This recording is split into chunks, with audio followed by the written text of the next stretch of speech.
Morning students, after finishing the chapter cost, now I start the new chapter that is the revenue.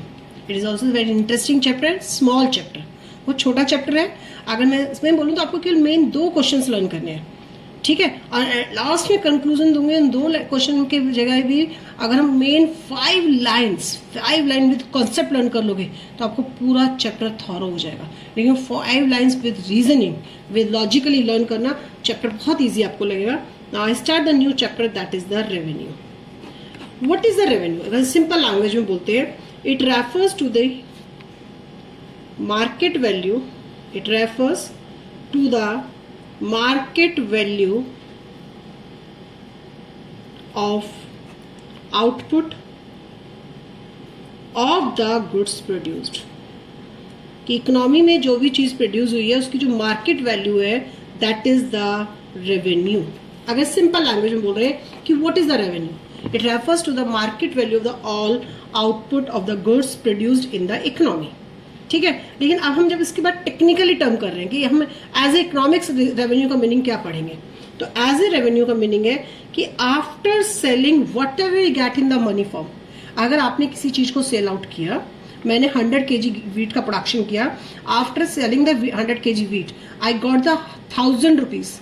तो after selling the whatever you get in the money form, जो भी मुझे receive हुआ in the money form that is called the revenue.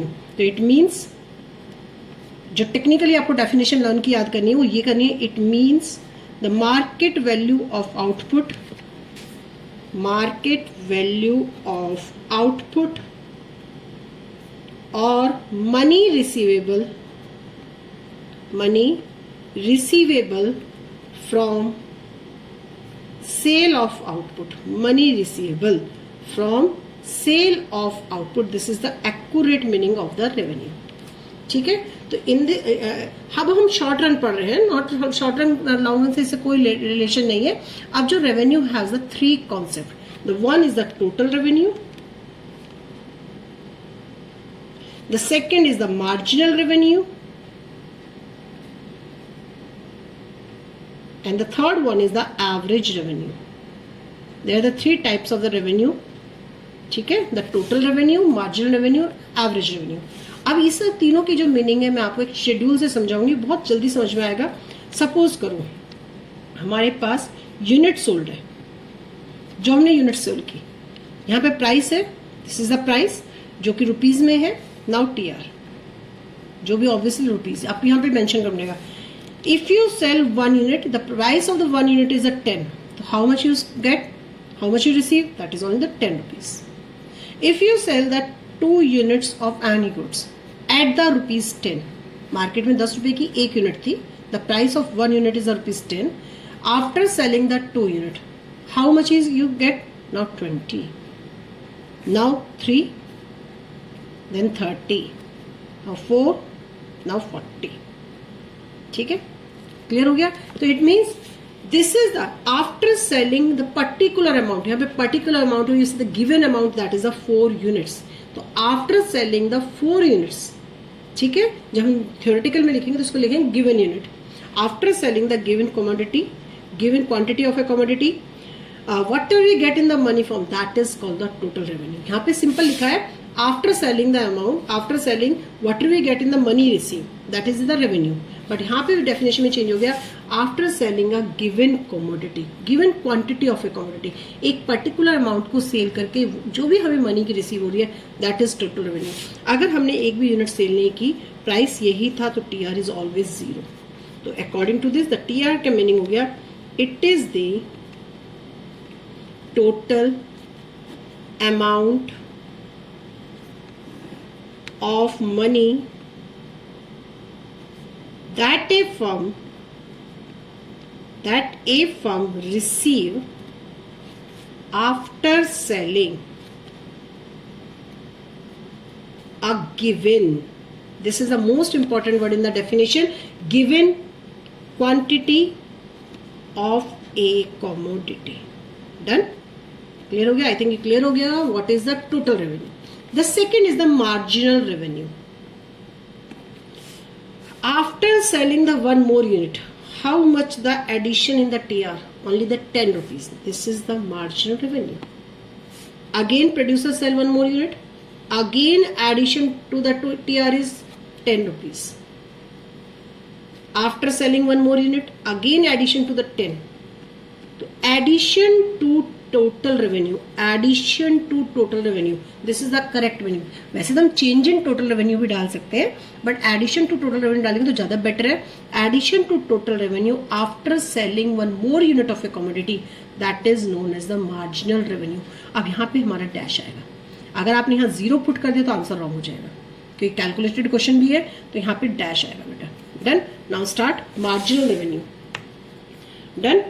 Marginal revenue की definition है, it refers to addition to total revenue, addition to total revenue after selling one more unit of a good. ठीक है. It refers to the addition to the total revenue after selling one more unit of a good, that is called the marginal revenue. Now third one is average revenue. Word से clear है. Revenue of per unit, the revenue of per unit of output sold. एक unit को बेचकर कितना पैसा मिला? The revenue of per unit of output sold. एक unit को सेल करके जितना पैसा मिलता है, that is the average revenue. See here, when I sell the 4 units at the rupee 10, the total whatever you get total receive, that is the total revenue. So what is the revenue of the 1 unit? It means 40 divided by 4. 40 divided by 4, that is the 10. After selling the 3 units, 30 rupees. What is the revenue of the 1 unit? एक unit के बेचकर कितना मिला मुझे? 10. Same एक unit को बेचा, 2 unit को बेचकर 20 रुपए मिले, तो एक यूनिट को सेल करके कितना मिला? 10. डन. तो it means per unit, this is the average unit, per unit revenue of the per unit of the output sold. तीनों डेफिनेशन, तीनों वर्ड क्लियर हो गए होंगे. After selling the particular amount of a commodity, given amount of a commodity, whatever we get in the money form, that is the total revenue. After selling one more unit of a commodity, what is the addition in the total revenue? That is called the marginal revenue. And what is the per unit revenue? एक unit को बेचकर कितना मिला? That is the average revenue. अब देखा जाए तो हम तीनों के फॉर्मूलाज देखते हैं. हमने TR को कैलकुलेट किया था प्राइस इनटू में Q. This is the first formula, price into में क्वांटिटी. अगर देखा जाए, अगर TR गिवन नहीं है, अगर TR गिवन नहीं है तो हम इसको कैसे करेंगे? 10 में 10 प्लस किया 20, क्योंकि एडिशन था. फिर 20 में फिर से 10 को प्लस किया, 10 30 बन गया. 30 में फिर और 10, क्योंकि it is the addition to the TR, तो हमारे पास गिवन है, उसमें जो एडिशन हुआ उसको ऐड कर लो. 30 में 10 प्लस 40, तो इट मीन्स सिग्मा MR से भी हम TR कैलकुलेट कर सकते हैं. क्लियर हो गया? Now the second formula is the MR. MR का सिंपल फॉर्मूला तो यही है कि अगर हमें आउटपुट कॉन्टिन्यूशन में दे रखा है, अगर हमारा आउटपुट कॉन्टिन्यूशन में है, तो TR बाद वाले TR से पहले वाले TR को माइनस कर दिया गया. बट अगर सपोज मैंने स्किप कर दिया, आफ्टर 1 यूनिट पे मैंने कहा मुझे 10 मिला, और 1 के बाद सीधा मैंने 4th यूनिट डाल दी और यहाँ पे कुछ और अमाउंट लिख दी, 50 रुपीज, 60 रुपीज, 70 रुपीज. मैंने सेकेंड यूनिट और थर्ड यूनिट का TR नहीं दिया आपको. आपको फर्स्ट यूनिट के बाद सीधा था कि फर्स्ट यूनिट को सेल करके 10 रुपीज मिले और 4th यूनिट को सेल करके मुझे 60 रुपीज मिले. ठीक है. तो what is the change in TR here? 50 rupees. What is the change in output here? 4 - 1 3. तो 40 डिवाइडेड बाई 60, आई थिंक 50 लिया था ना मैंने. हाँ जी. फर्स्ट यूनिट पे हमें 10 था, 4th यूनिट पे अगर सपोज टू बी 50 था, तो what is the change in TR? 40 rupees. 50 minus 10. And what is change in output? 4 - 1 3. तो 40 divided by 3 हम करेंगे. तो MR का जो सेकेंड फॉर्मूला है, that is the change in TR upon में चेंज इन आउटपुट, और यू से the unit sold. This is the formula of the MR. The next one, average revenue. Average revenue में कैसे निकाला? 40 divided by 4. What is the 40 here?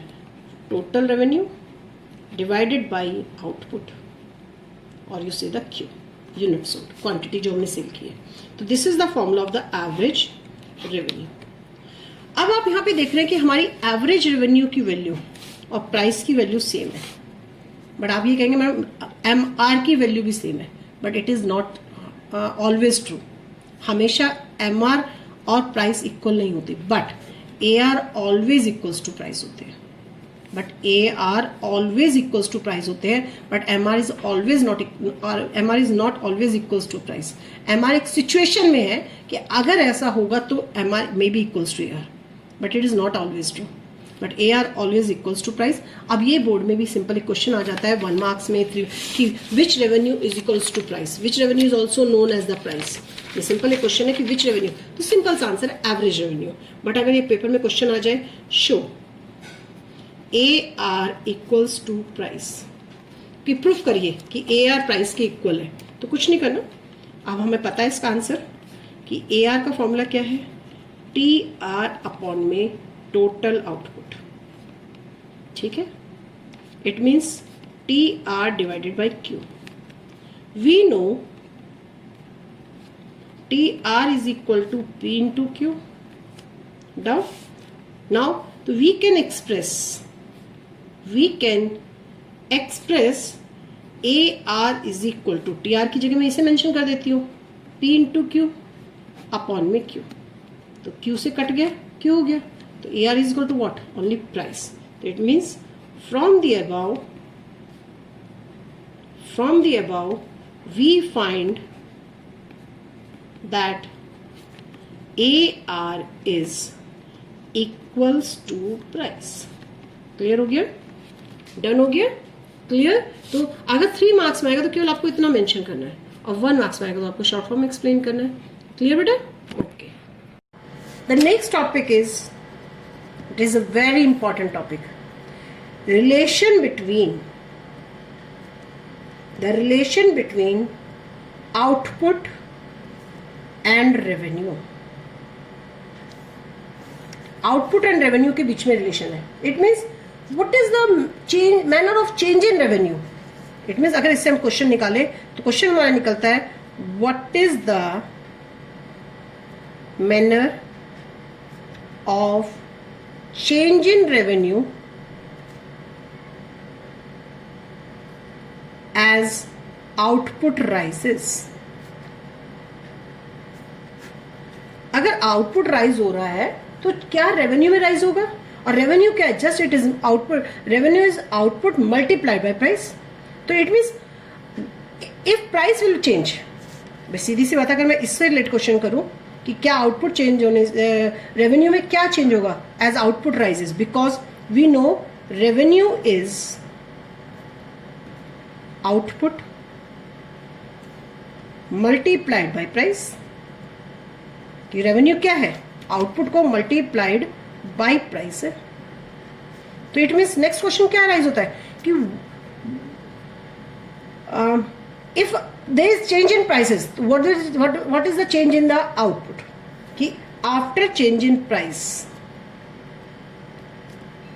It means after change in price whatever change in revenue। Done. तो अब हमारा यहाँ पे question आता है कि अगर धीरे धीरे हमारा प्राइस चेंज हो रहा है तो आउटपुट भी चेंज होगा, या आउटपुट चेंज होने से प्राइस चेंज हो रहा है तो उसका टोटल रेवेन्यू पर कैसा रहेगा। तो ये डिपेंड करता है हमारी डिफरेंट मार्केट सिचुएशंस पे।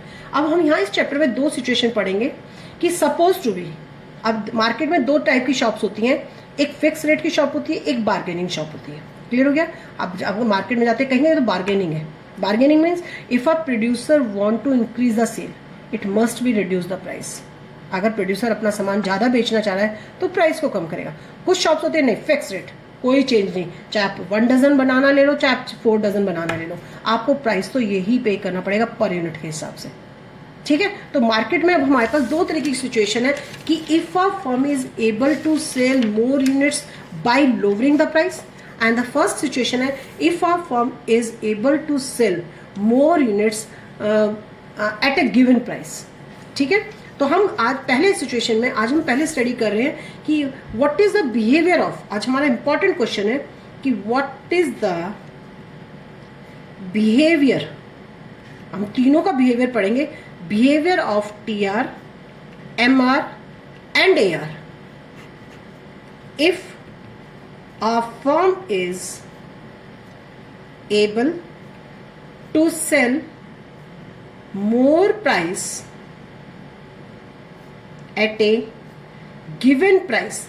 अब यहाँ पे गिवन है या मैं वर्ड लिख रही हूँ सेम प्राइस, मतलब जो फिक्स रेट की शॉप है. अगर मैं सिंपल सा आपकी लैंग्वेज में आपको समझाना चाहूँ, ठीक है, एक्सप्लेन इट. ध्यान से देखना दोबारा क्वेश्चन को कि हम फिक्स रेट की शॉप पे पहुंच गए. अब फिक्स रेट की शॉप पे हम गए तो what is the behaviour of T R M R A R. If output rises तो what is the nature of the T R M R A R, हमने ये पढ़ना है. सेम प्राइस है, हमने फिक्स रेट की शॉप के लिए बोला है. अब बात आती है मैम आपने गिवन प्राइस क्यों बोला है? Because price is decided by industry and firm accept only that price. Firm अपनी मर्जी से प्राइस को चेंज नहीं करेंगी. फर्म ने केवल price, firm is a price taker. तो जो इंडस्ट्री ने प्राइस दे दिया है, फर्म उसी प्राइस पर सारा काम करेंगे, उसी प्राइस पे सामान सेल आउट करेंगे. वो अपनी मर्जी से प्राइस को इंक्रीज डिक्रीज नहीं कर सकती. ये एक मार्केट की सिचुएशन में है जिसे हम नेक्स्ट चैप्टर में डिस्कस करेंगे. ठीक है, अब हम बस ये आते हैं, आप इस आंसर को इस तरीके से याद करो. फिक्स रेट की शॉप, बार्गेनिंग की शॉप. तो हम फिक्स रेट की शॉप पे हैं, फिक्स रेट वाले मार्केट के अंदर है. तो what is the nature of, what is the behaviour of the T R M R A R में. तो हम सबसे पहले एक शेड्यूल बना लेते हैं छोटी सी. Answer, unit sold, same price, T R M R A R, क्योंकि हमने सीधा सा वही बनाना है, सबको सबका बिहेवियर शो करना है. वी ऑलरेडी नो कि the price and A R both are equals to each other, but फिर भी हम शेड्यूल में शो करेंगे. अब मैंने सपोज करो यहाँ पे एग्जाम्पल लिया 5 रुपीज़ का. 1 2 3 4 0 5 0 5 10 5 10 15 20 5 5 5 5 5. ठीक है, नाउ स्टार्ट. सबसे पहले हम बात करते हैं बिहेवियर ऑफ ए आर की. सबसे पहले हम बात करेंगे बिहेवियर ऑफ ए आर. तो आपको क्या लग रहा है? If price remain constant at all level of output, तो what is the behaviour of A R? आप क्या देख रहे हो कि ए आर का बिहेवियर क्या है? ए आर भी सेम प्राइस के अकॉर्डिंग है, बिकॉज आप इसका पॉइंट लिखेंगे, we know price is equal to A R. हमें पता है प्राइस और ए आर इक्वल होते हैं. We know price is equal to A R. तो obviously A R is unchanged. A R change नहीं होगा. ठीक है, एज आउटपुट चेंजेस. ठीक है, because the price is constant. अगर प्राइस कांस्टेंट है तो ऑब्वियसली ए आर भी कांस्टेंट होगा, because we know price is equal to A R. Simple सा क्वेश्चन है. ठीक है, ध्यान से बस एक लाइन लिखनी है. We already know price is equal to A R. If price constant तो A R is also constant at all level of output. It means A R is unchange. And according to this, अगर मैं इसका diagram draw कर रही हूँ, see here A R rupees, unit sold. यहाँ पे output भी मेंशन कर सकते हैं कि बहुत सारी बुक्स में यहाँ पे आउटपुट मेंशन किया हुआ है. Done. This is the A R, this is the A R. तो व्हाट इज, अब इसी में नया क्वेश्चन राइज हो गया, what is the shape of the A R curve? What is the shape of the A R curve? The shape of A R curve is parallel to X axis, parallel to x axis, and it is called perfectly elastic demand curve. Perfectly elastic demand curve. Done. खत्म. बस 2 line याद करनी है. A R remain constant at all level of output because price remain constant, and A R curve is parallel to X axis. अगर हमें elasticity of demand का chapter याद हो तो हमारा यही तो था प्राइस उसमें, कि there is no change in the price on the unit. Demand change हो रही थी हमारी, तो when only demand will be change without change the price. तो कौन सा कर्व था? परफेक्टली इलास्टिक डिमांड कर्व था. The second is behaviour of marginal revenue. हम भी एम आर का बिहेवियर देख लेते हैं. The M R is also constant. ठीक है, अब इस बात को दिमाग में रख लेना. If A R is constant तो M R always is equal to A R. not constant. ध्यान, listen carefully. If AR constant at all level of output 100%, MR is equals to AR. आप ये नहीं लिखेंगे madam MR is also constant. Constant हम लिखेंगे लेकिन बाद में लिखेंगे. अगर ये 7 7 7 7 होता और ये 5 5 होता तो ये भी कांस्टेंट है, ये भी कांस्टेंट है, लेकिन हमारी थ्योरी रॉन्ग हो जाती. मेरी थ्योरी में है इफ AR कांस्टेंट तो MR 100% is equals to AR. जो MR की वही वैल्यू होगी जो AR की वैल्यू होगी. बट हमने यहाँ भी ये देखा there is no change in MR. तो इसका behaviour as output rises MR is unchanged. ठीक है. it is because price per unit is unchanged. ठीक है. and so MR is equal to AR. This is the important line. if AR constant 100%, ये 1 mark से question है कि if AR is constant what happens with MR? MR is equal to AR if AR is constant at all levels of output. ठीक है. Done. And same here, अगर MR AR के equal है तो अगर मैं कर्व की बात करूं तो सेम कर्व भी बनेगा कि MR AR के इक्वल है तो MR curve also coincide with the AR curve. यही कर्व हो जाएगा. MR सेम कर्व बनेगा. तो it means what the shape of the MR curve? MR curve is parallel to x-axis, parallel to x-axis and coincide with AR curve. ठीक है. तो ध्यान से सुनो. If price constant, तो obviously AR is also constant, and when AR is constant, MR is equal to AR. The AR and MR curve parallel to x-axis. Now third, what is the behavior of TR? हमने TR में, तुम यहीं से देखो. At the zero level of output, TR is 0. TR is increasing throughout. TR is increasing throughout, but at what rate? Diminishing rate. Sorry, constant rate. देखा, constant rate से बढ़ रहा है. हर बार 5 रुपीज 5 रुपीज 5 रुपीज 5 रुपीज बढ़ रहा है.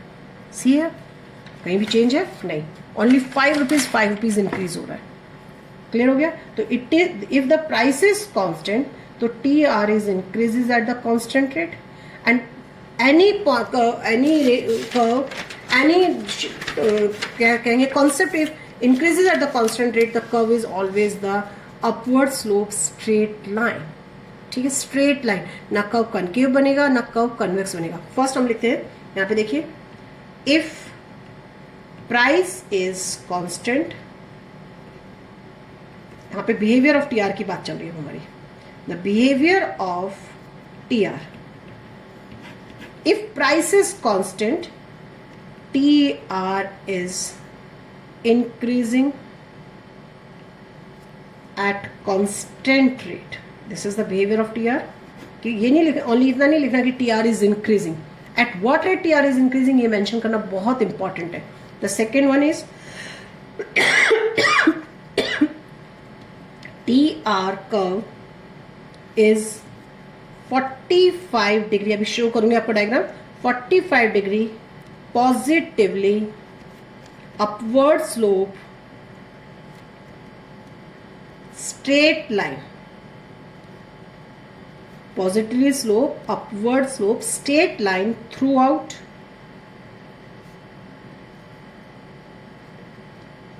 ठीक है. Now at as TR is 0, as TR is 0 at 0 level of output, TR is 0 at 0 level of output, then TR curve start from origin. See here. Now see the diagram of TR. See here. Output, TR. If as output is 0 तो TR is also 0. हमने भी पढ़ा था जब हमने कोई सामान ही sell out नहीं किया, there is no matter market में क्या प्राइस चल रहा है, तो TR is 0. अब हमने पढ़ा इफ प्राइस कांस्टेंट, तो TR हमने देखा हर बार, अभी एग्जांपल्स में आपको देखा 5 रुपीज बढ़ रहा है, it means TR is increases at the constant rate, तो TR इंक्रीजेस. तो याद रखना है जो शेप बनेगी TR कर्व की अपवर्ड स्लोप बनेगी कि because TR is increasing with the increase in unit sold या as output increases. Secondary TR curve ना कनकेव बनेगा ना कन्वेक्स बनेगा, it is in upward slope straight line. याद रखना इसको 45 डिग्री एंगल पे ही आपको प्लॉट करना है और कॉपी में भी नोटबुक में आपको 45 डिग्री मेंशन करना है. तो this is the curve of the TR. तो क्लियर हो गया. Shape of AR and MR curve parallel to X axis if price remain constant and TR is upward slope straight line, make a 45 degree angle. अब तो इसमें 2-3 question. Why the TR curve start from the origin, because at the zero level of output TR is 0. Why the TR curve is upward slope? Because it is increases as output increases. Why it is in a straight line? Because it is increases at the constant rate. तो हमारे पास छोटे छोटे 1 marks के question है. Detail में question में भी नहीं आएगा कि explain the behaviour of the TR with diagram, may be may not to be, but 1 marks के पॉइंट ऑफ व्यू से बिहेवियर को आपको अलग अलग लाइन में लर्न करना है. देन स्टूडेंट्स होपफुली आपको टॉपिक क्लियर हुआ होगा. इसके रिमेनिंग टॉपिक्स आपको नेक्स्ट वीडियोस में मिलेंगे.